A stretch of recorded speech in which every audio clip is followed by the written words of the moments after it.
Yo di a luz a una bebé que no cargaba mi ADN y la mamá me acaba de decir que Liria, la hermosa chinita princesa guapetona, sacó algo de mí. Canta. Canta como yo. La mamá me dijo, yo no canto, su papá no canta, nadie en la casa canta. Y me preguntó, ¿tú cuando estabas embarazada de Liria, tú cantabas?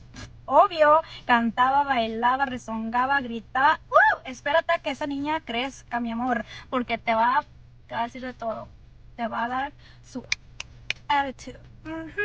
Liria salió igual de chingona que yo.